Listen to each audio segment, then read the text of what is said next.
Alright, what's up? Gonna be showcasing the best classic level setup today, utilizing all these units here. Before you try to, remake setup or remake parts of it, just know that this unit here really isn't necessary. You don't need a unit here at all. I just had Hellhound there because I thought it looks cool. And also the primary part of the setup, or sort of the backbone of the setup, is just going to be Jiraiya with the speed boost, right? All these other units make this setup faster when added up together, but the most important part is just Jiraiya with Horus, right?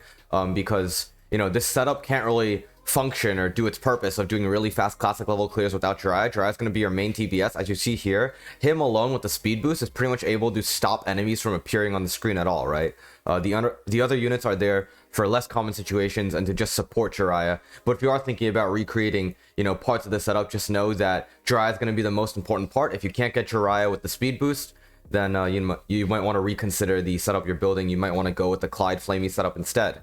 With that out of the way, let's get into the other parts of the setup here. So as you see, I'm placing down these units here. You got Archimedes, Felina, Ra, gonna get down a Crispy here. All sort of these global full map units that are able to impact enemies even though they're not in their immediate range, right? They're able to affect the level despite not being in range of all the enemies. So their basic attacks, they all have global abilities, which are all going to be really strong for getting faster clears, right? So this is pretty much going to be your fastest setup. You can put any unit here other than Slime King. Archimedes is here because after she is evolved, she can do damage to the entire map. Another global ability. Also, she casts very frequently. Pretty much whenever her ability is up, she'll cast, which means that you're pretty much always getting damage value, right? Whereas something like Crispy, Amaterasu, Felina, an enemy will have to be closer to vision, right? Whereas Archimedes will cast even if the enemies are not exactly visible from here, right? Now here you got Ra. He's probably the least important part of this setup. In theory, he can save some time against this mage enemy here that does freeze your units, but that situation never really happens, and so Ra doesn't actually save you a lot of time, if any time at all. But I guess if you are doing a I guess not fully optimized version of the setup, Ra could be useful sometimes, but he's really not that important, and if you don't have Ra, it won't make that much of a difference in the setup. All right, next up, Felina, just another full global damage dealer. She is able to target enemies here, target bosses that appear, just kill stuff on the board to prevent too many enemies from appearing, to get faster level clears, all that stuff. Same sort of situation with Amaterasu. Basically, Felina, you position Amaterasu here because she is able to still hit the boss enemies. Sometimes enemies will get a little bit to this side with the Rage Fish Shaman, but again, doesn't really matter. The placement doesn't really matter all that much. It's just having the unit here in the first place. Getting the speed boost on them is very important. So Amaterasu is just going to be another global damage output.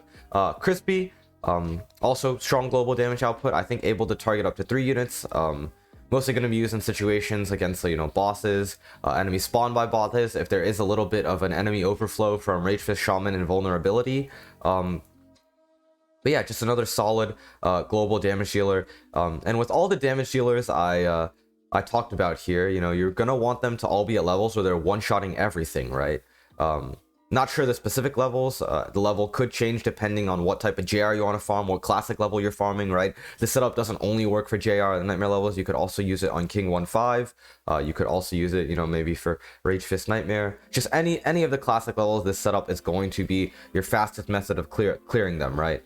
I wouldn't recommend using this setup in elemental challenges, just because those setups require more specific formations. It's just a very good overall setup for your classic levels. Yeah, fastest way to farm it. This is a remake video of a video I made before. I thought I'd just do this video again and explain the units a little bit more in depth. Of course you have Horus and Speedy here. They make your units attack faster, output more damage. Your monsters will usually be at a point where they one-shot anything anyways, which means that you don't really need a damage buff like Mighty or Hellhound. Sometimes they are lower level. You might want to think about maybe incorporating a damage buff here, like for example what I said with Raw before. Not that important, right? If your Felina doesn't one-shot stuff, just put a Mighty here. It'll be it'll make much more of a difference than Raw does for that basically 0 amount of time that Raw saves. Whereas if you do get a Mighty down to buff up that Felina so she can one-shot stuff, that saves a lot more time because Felina will be able to help clear out the map faster. Yeah, that's gonna be it for this video. Hope you enjoyed, hope this helped. yeah, use this setup to get your gold, summoning stone, gems, whatever. Did find this setup on the unofficial Summoners Greed Discord, always linked in my channel about page. But yeah, that's gonna be it for this video. Going to try and make some more elemental guide videos soon. Like, subscribe, and yeah, see ya.